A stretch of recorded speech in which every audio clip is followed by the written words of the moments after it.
नमस्कार, मी डॉक्टर कैलास उमाजी सनमडीकर, सचिव सिद्धार्थ शिक्षण प्रसारक मंडळ। काल संध्याकाळपासून विविध प्रसार माध्यमातून सोशल मीडियातून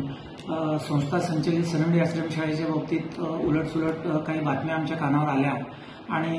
त्याची सत्यता पडताळण्यासाठी आज आम्ही सकाळी दिवसभर शाखेमध्ये होतो आणि विविध शासकीय डिपार्टमेंटचे पोलीस प्रशासन असू द्या, तहसीलदार असू द्या, त्यानंतर उमदी पोलीस स्टेशनचे अधिकारी असू द्या, विविध अधिकाऱ्यांनी भेटी दिल्या आणि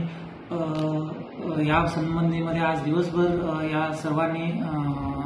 तेथील कार्यरत असणाऱ्या स्टाफचे वगैरे जबाब घेतलेले आहेत। आम्ही स्वतः त्या ठिकाणी प्रेझेंट होतो आणि अशा स्वरूपाच्या ज्या काही घटना घडल्या असतील तर त्या अतिशय निंदनीय आहेत आणि संस्था स्तरावरून आम्ही तातडीनं संबंधित मुख्याध्यापकाला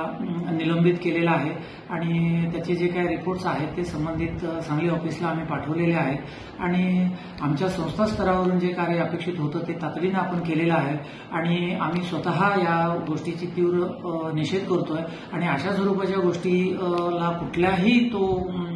मुख्याध्यापक किंवा इतर कुणीही जबाबदार असेल तर कधीही अशा गोष्टींना आमच्याकडून पाठीशी घातलं जाणार नाहीये आणि एक उदात्त हेतूनं कालकथित श्री उमाजीराव सनमडीकर यांनी जर तालुक्यातील बहुजन समाजातील मुलं शिक्षण घ्यावीत या उद्देशाने ही संस्था चालू केली होती आणि त्यांच्या विचारसरणीवरती आम्ही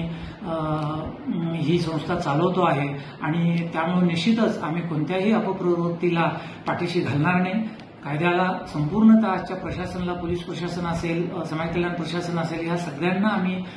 व्यवस्थितरित्या सहकार्य करणार आहोत, आवश्यक माहिती पुरवणार आहोत आणि जो दोषी यात आढळेल त्याच्यावरती कडक कारवाई करावी अशी विनंती मी आपल्या माध्यमातून करत आहे।